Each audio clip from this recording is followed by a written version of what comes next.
नमस्कार साथियों, कुछ बात करें यूट्यूब चैनल पर एक बार फिर आपका बहुत बहुत स्वागत है। मैं हूं हीरेंद्र कुमार अग्निहोत्री। साथियों, आज हम लोग बात करेंगे महाभारत के एक अत्यंत ही वीर योद्धा अश्वत्थामा की। अश्वत्थामा ने एक बार उल्लू से शिक्षा ग्रहण करके पांडवों पर आक्रमण किया। वो क्या घटना थी और उससे हम क्या अपने लिए शिक्षा प्राप्त कर सकते हैं, इस बात पर हम लोग चर्चा करेंगे। साथियों, जब दुर्योधन भीम के साथ में गदा युद्ध में पराजित हो गया, उसकी जांघ टूट गई, तो वो तड़प रहा था और वो जंगल में अकेला पड़ा हुआ था। उसने अपने संदेशवाहकों को सूचना देने के लिए कि मेरे माता पिता को सूचना दे दो और मेरे जो साथी युद्ध में बचे हैं उनको सूचना दे दो, ऐसा कह करके भेजा अपने संदेशवाहकों को। संदेशवाहक जो थे वे अश्वत्थामा के पास में गए, कृपाचार्य के पास में गए और कृतवर्मा के पास में गए। यही तीनों लोग कौरव पक्ष से बचे हुए थे।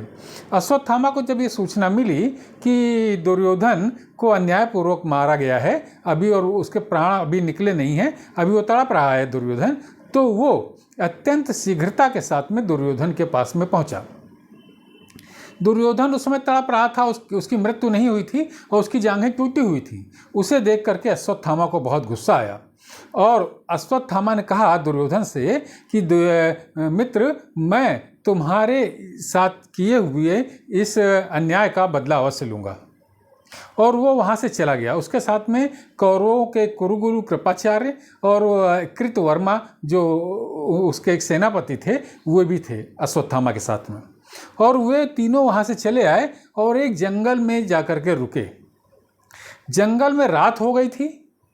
रात के समय कृपाचार्य, कृतवर्मा और अश्वत्थामा एक विशाल वट वृक्ष के नीचे, बरगद के पेड़ के नीचे रुके हुए थे। वहाँ पर कृपाचार्य और कृतवर्मा तो उस पेड़ के नीचे सो गए, ये सोच करके कि सुबह होगी तो हम लोग किस तरीके से पांडवों से दुर्योधन का प्रतिशोध लिया जाए ये सोचेंगे। लेकिन अश्वत्थामा क्रोध से उबल रहा था। उसे लगा कि दुर्योधन को अन्यायपूर्वक मारा गया है और इन्हीं पांडवों ने अन्यायपूर्वक मेरे पिता द्रोण को भी मारा था। वो क्रोध से उबल रहा था, उसको नींद नहीं आ रही थी, उसको समझ में नहीं आ रहा था कि क्या किया जाए।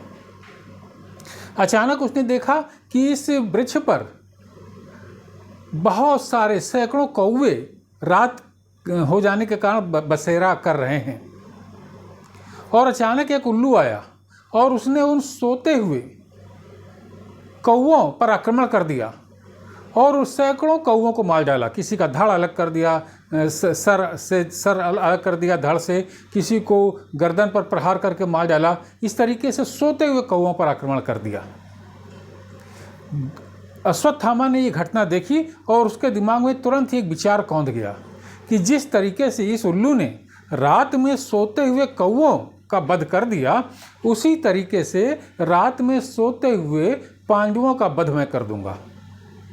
क्योंकि पांडव तो ये सोच चुके थे कि वो युद्ध जीत चुके हैं और वो अपने अपने शिविरों में आराम से सोए हुए थे। अश्वत्थामा ने तुरंत ही कृपाचार्य और कृतवर्मा, जो उनके साथ में ये दो लोग और थे, उनको जगाया और उनसे कहा कि मैं आज ही रात सोते हुए पांडवों पर वध करूंगा, सोते हुए पांडवों पर आक्रमण करूंगा और उन्हें सोते हुए मार डालूंगा। कृपाचार्य चूंकि कुरुकुल के गुरु थे, इसलिए उन्होंने अश्वत्थामा को मना किया कि यह अनीति होगी, सोते हुए लोगों पर आक्रमण करना अन्याय होगा। लेकिन अश्वत्थामा ने उन्हें शांत करा दिया कि मेरे पिता को भी अन्याय से मारा गया, उसी तरीके से दुर्योधन की जांघ हमें प्रहार करके भी अन्याय से मारा गया, इसलिए मैं सोते हुए पांडवों पर आक्रमण करूंगा। कृपाचार्य ने कहा कि चलो ठीक है, सुबह हम लोग इस पर विचार करेंगे। उसने कहा नहीं, आज रात अभी वो सब सो रहे हैं अपने अपने शिविरों में, आज रात ही मैं उनके शिविरों में जाकर के उनका वध करूंगा। तो साथियों, बाद की कहानी तो हम जानते हैं कि अपने अपने शिविरों में पांडव पक्ष के योद्धा सोए हुए थे।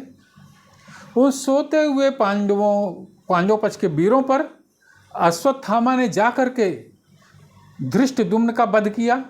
शिखंडी का वध किया, द्रौपदी के पांचों पुत्रों का वध किया। इस तरीके से उसने उनके सेना, लगभग पूरी सेना पर रात को सोते समय हमला किया। और जब अश्वत्थामा हमला कर रहा था तो कृपाचार्य और कृतवर्मा ने भी उन सबको मारा।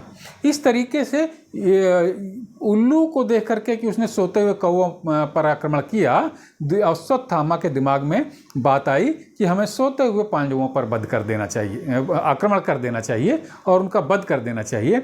इसीलिए मैं कहता हूँ कि अश्वत्थामा ने उल्लू से शिक्षा ग्रहण की। एक नकारात्मक व्यक्ति किसी दुष्ट पक्षी से ही शिक्षा ग्रहण कर सकता है। जो व्यक्ति जिस तरीके से का होता है वो उसी तरीके के लोगों से शिक्षा भी ग्रहण करता है।